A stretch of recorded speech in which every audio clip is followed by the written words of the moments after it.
Hello hi అండి, అందరికీ నమస్తే అండి. నేను ఈరోజు షైనాస్ కుకింగ్లో బెండకాయ కర్రీ చేయబోతున్నా. హాఫ్ కేజీ బెండకాయ, ఒక 50 గ్రాముల చింతపండు, 2 ఉల్లిగడ్డలు, కొద్దిగా నానబెట్టిన బియ్యం, కడికి మనం చిక్కదనానికి కొంచెం కొత్తిమీర తీసుకుంటున్నా. ఎలా చేయాలో మనం చూద్దాం.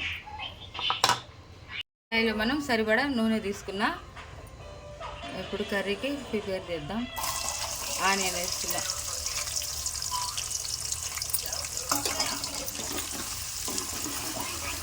అల్లం పేస్టు,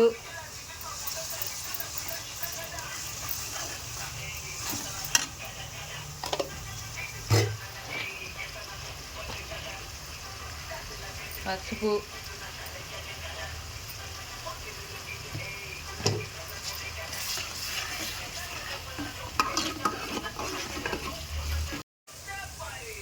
కొత్తిమీర,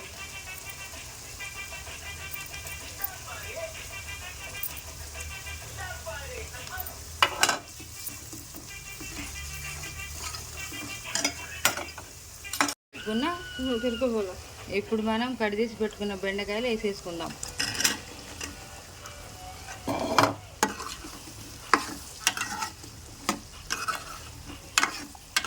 మనం ఒక 10 నిమిషాలు ఉడకనిద్దాం. ఈలోపు మనం ప్లేట్ వేసేసుకుందాం, ఉడుకుతుంది. ఇప్పుడు మనం నానబెట్టుకున్న బియ్యంలో మనం 3 యాలకులు వేస్తున్నా. గ్రైండ్ చేసుకుందాం మెత్తగా, చిక్కదనానికి. పులుసు పోసిన తర్వాత ఇది పోద్దాం. ఇప్పుడు మనం ఎలా ఉడికిందో చూద్దాం బెండకాయ. ఇప్పుడు మనం సాల్ట్ వేసుకుందాం, రుచికి సరిపడే సాల్ట్.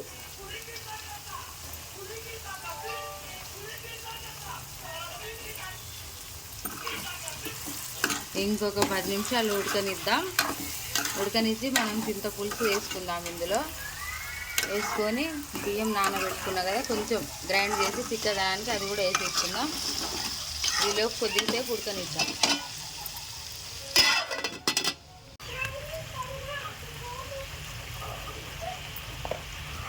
రెండు టీ స్పూన్లు కారం వేసాను. కలుపుకుందాం. 5 నిమిషాలు ఉడికినట్టు ఇంకా పులుసు వేసేసుకుందాం, చింతపండు పులుసు.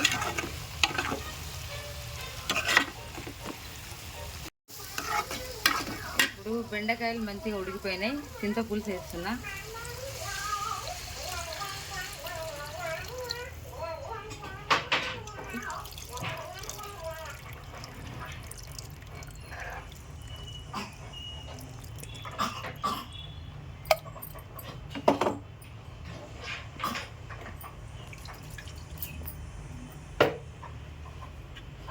ఇప్పుడు ఒకసారి కలుపుకొని ఇది ఉడికిన తర్వాత మనం బియ్యం పిండి గ్రైండ్ చేసి పెట్టుకున్నాం కొంచెం మిక్సీ గిన్నెలో, అది వేసేసుకుందాం. 5 నిమిషాలు ఉడకనిచ్చి బతాకండి. ఇదిగోండి, ఇది గ్రైండ్ చేసుకున్నాం. కొంచెం ఉడికిన తర్వాత మనం ఇది గ్రైండ్ చేసి పెట్టుకున్న బియ్యం పిండి వేసుకుందాం. కడి అంటారండి, భేండి కడి అంటారు ఈ కర్రీని. వేసుకుందాం.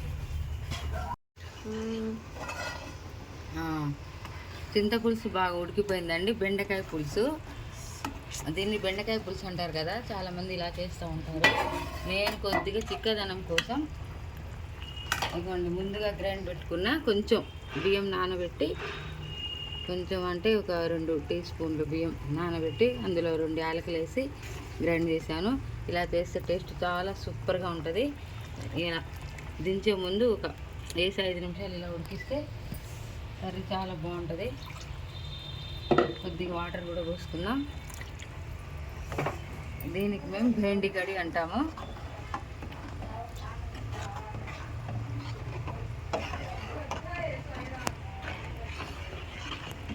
చూసారు కదండి, బెండకాయ కడి రెడీ అయిపోయింది. చూడండి ఎంత చిక్కదనం వచ్చిందో, వాటర్ లేకుండా. చూడండి, పులుసు పోసిన తర్వాత ఉడికిన తర్వాత నేను కొద్దిగా బియ్యం పిండి మిక్సీ గిన్నెలు వేసి గ్రైండ్ చేసి వేసాను లాస్ట్లో. చూడండి ఇలా చిక్కదనం వస్తుంది అనమాట.